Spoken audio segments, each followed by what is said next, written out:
What is the most frightening animal on Earth? It's a question that's often asked, kind of like a fireside game, you know? Many people will point to the shadows of the deep, conjuring images of the great white shark, a creature of immense power and primal efficiency. Others, well, they'll look to the undergrowth and talk about the silent, coiling python, or the venomous spider, masters of ambush and poison. These animals have, for millennia, occupied a space in our collective imagination as symbols of nature's formidable and sometimes terrifying power. They're the monsters in our oldest stories, the reason we once huddled closer to the firelight, listening to the unfamiliar sounds of the night just beyond our circle of safety. And yet, these answers, while understandable, aren't entirely accurate.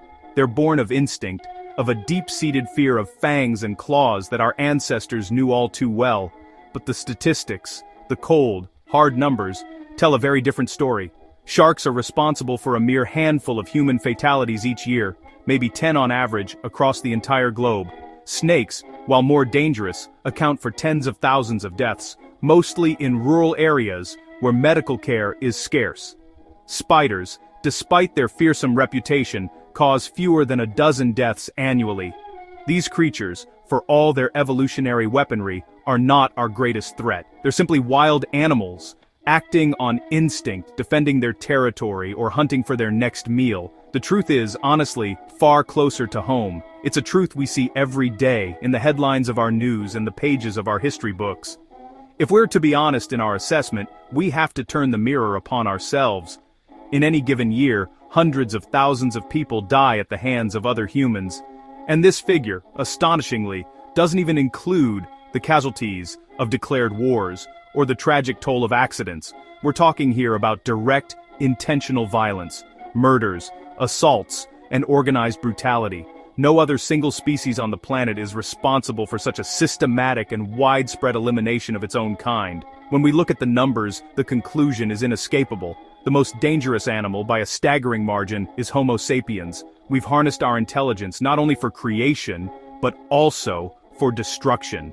We've developed weapons of unparalleled lethality and ideologies that justify their use against our neighbors, our rivals, and even our own families. This capacity for violence isn't a recent phenomenon. It's a dark thread woven deep into the fabric of our history, a secret that lies buried in the earth, waiting for us to uncover the evidence of our own savage past and perhaps to understand its origins.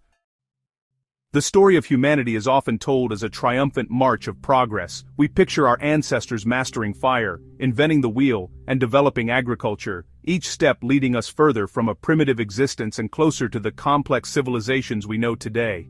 We imagine the Neolithic period, or New Stone Age, as a time of great innovation when settled communities began to flourish. Yet, this idyllic picture of settled farmers tending their crops is honestly, woefully incomplete. The archaeological record reveals a far darker reality. This era, beginning roughly 12,000 years ago, was also one of the most violent periods in human history, a time of shocking and pervasive brutality. As human populations grew and settled into villages, competition for resources intensified. Land, livestock, and stored grain became valuable assets worth fighting and dying for. The evidence is etched into the very bones of the people who lived then. Skeletons unearthed from Neolithic sites across Europe and the Near East show telltale signs of violence. We see skulls crushed by blunt force trauma, consistent with blows from stone axes or clubs. We find arrowheads still embedded in pelvic bones and vertebrae, a silent testament to a final, agonizing moment. These weren't isolated incidents, they were a pattern of conflict that rippled across the ancient world. This sustained, widespread violence had a profound and startling impact on our species. Genetic studies have revealed a fascinating and disturbing event that occurred around 7,000 years ago. The genetic diversity of the Y chromosome, which is passed down from father to son, plummeted dramatically. For a time, it seemed as though there was only one man for every 17 women. This phenomenon, known as a genetic bottleneck, suggests that a vast number of men were being systematically wiped out. Entire male lineages vanished from the human story, a culling driven not by plague or famine, but by relentless clan-based warfare. These weren't wars as we might imagine them today, with organized armies and clear political objectives.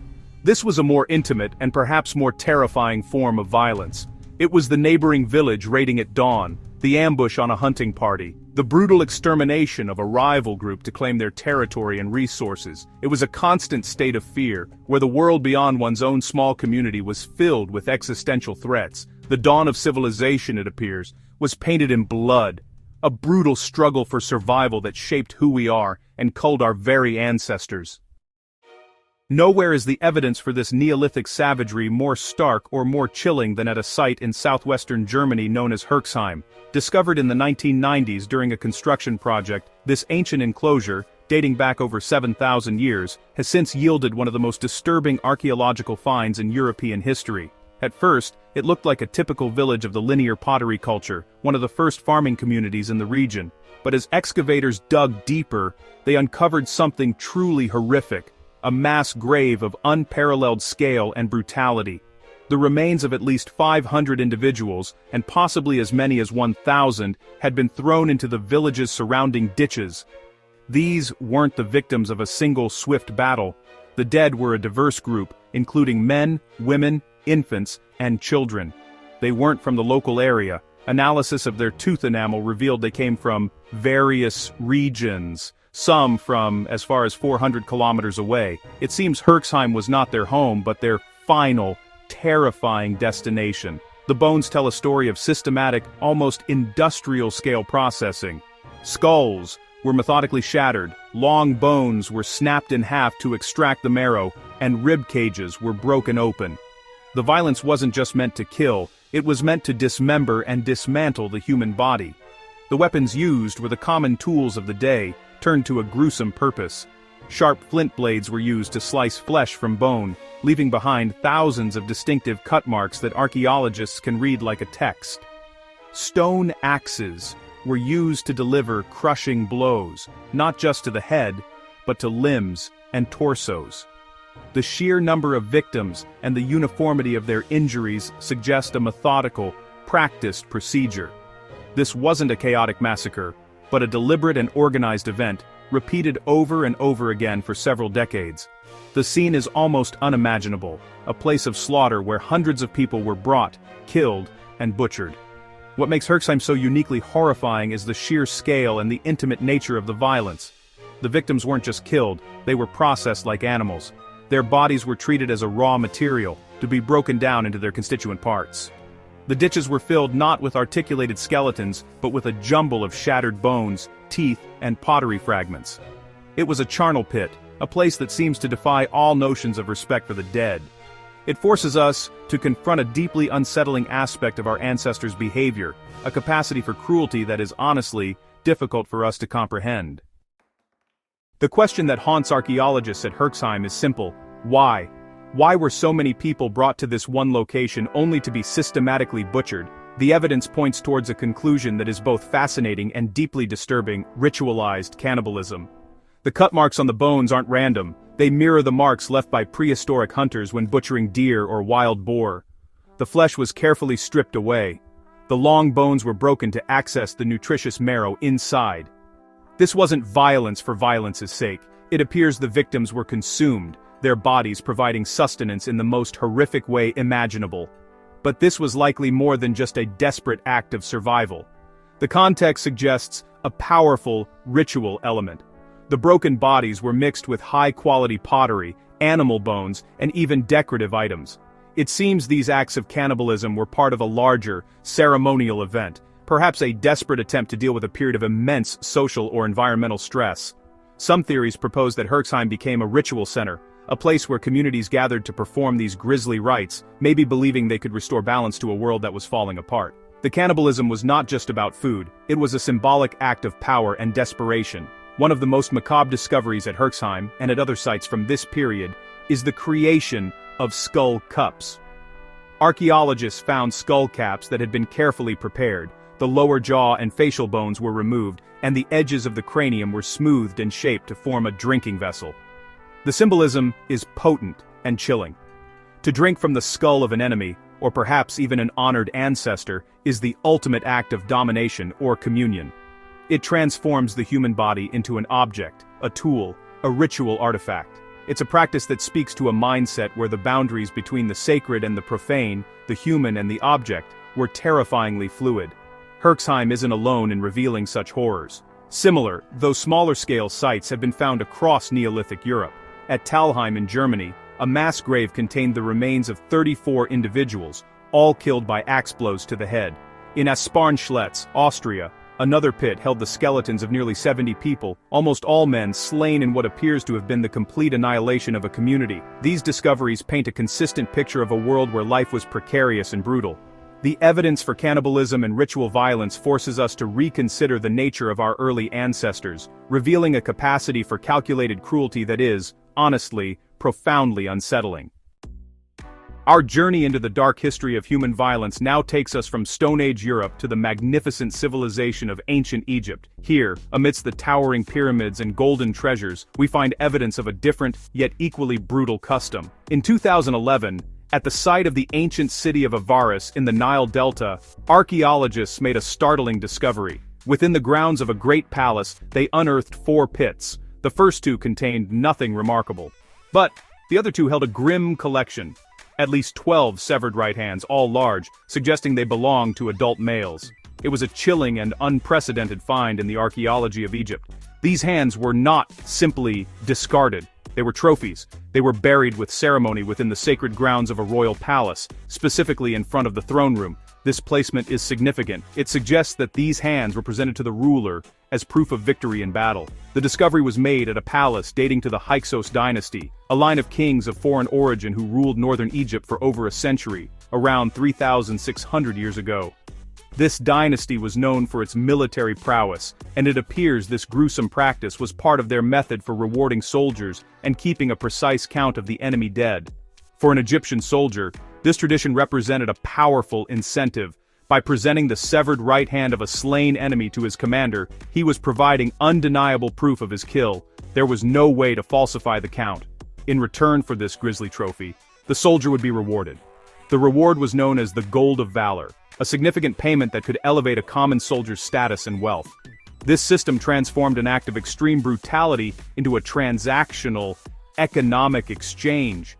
The human hand became a form of currency, a token to be traded for gold and glory, a practice that institutionalized mutilation.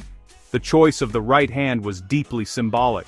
In many cultures, the right hand represents action, power, and strength.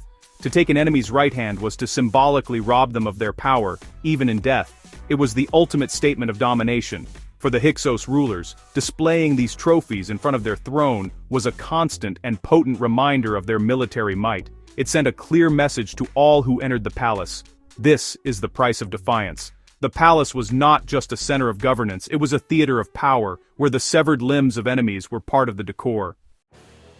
The Hyksos dynasty, though often portrayed as foreign invaders, brought significant innovations to Egypt, including the horse-drawn chariot and the composite bow. They were a formidable military power, and their rule was defined by a need to maintain control over a native Egyptian population that often viewed them as outsiders. The practice of collecting severed hands was likely imported from their own cultural traditions in the Near East and served as a brutally effective tool of psychological warfare. It was a public and visceral demonstration of the consequences of resistance, designed to terrorize their subjects and enemies into submission and obedience. This practice was not a secret. In fact, its power lay in its public nature. We see it depicted in the official art of later, native Egyptian pharaohs, who adopted the custom after driving the Hyksos out. Tombs of famous pharaohs like Ramesses II and III contain reliefs showing scribes carefully counting vast piles of hands brought back from military campaigns. This demonstrates that what began as a foreign tradition was eventually integrated into Egyptian military practice. It was simply too effective a tool to be discarded. It provided a clear, verifiable metric for success in battle, and a powerful way to reward and motivate soldiers in a bloody and direct manner. The system was chillingly bureaucratic. The reliefs show that once a hand was presented, a scribe would record the soldier's name and the number of kills, ensuring that the reward was allocated correctly. This transforms the horror of the battlefield into a matter of accounting. The act of mutilation was sanitized through paperwork, becoming just another part of the logistics of war. This administrative aspect makes the practice even more disturbing. It was not a crime of passion or a moment of battlefield rage. It was a state-sanctioned policy, a calculated and cold-blooded system for quantifying slaughter and incentivizing brutality among the troops. Ultimately, The tradition of severing hands reveals how violence can be woven into the very fabric of a society's culture and economy. It was a custom that served multiple purposes. For the soldier, it was a path to wealth. For the general, it was a reliable way to measure victory.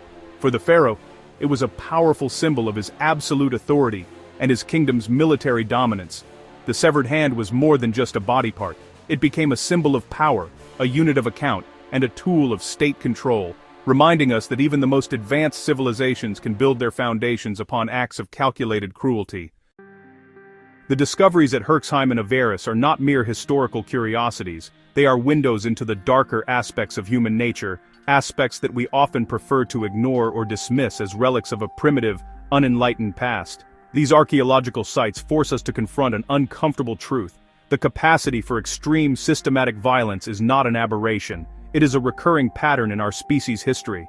From the ritualized cannibalism of the Neolithic to the bureaucratic mutilation of ancient Egypt, we see a disturbing willingness to objectify and brutalize other human beings for symbolic, political, or economic gain. What these finds show us is the human ability to dehumanize others. To smash a person's skull and drink from it, or to sever a hand and trade it for gold, requires a profound psychological shift. The victim must cease to be seen as a fellow human being, and must instead become an object, a source of food, a symbol of power, or a unit of currency. This process of dehumanization is a critical precursor to mass violence. It is what allows ordinary people to participate in extraordinary acts of cruelty. The ancient world, it seems, was adept at creating the cultural and ideological frameworks that made such dehumanization not only possible, but acceptable. These ancient acts of violence were often deeply intertwined with ritual and belief. At Herxheim, the butchery appears to have been part of a massive, desperate ceremony. In Egypt, the presentation of hands was a formal rite within the theater of royal power. This connection to ritual is significant. Ritual gives meaning and legitimacy to actions that would otherwise be considered abhorrent. It elevates violence from a simple act of brutality to a sacred duty or a necessary transaction.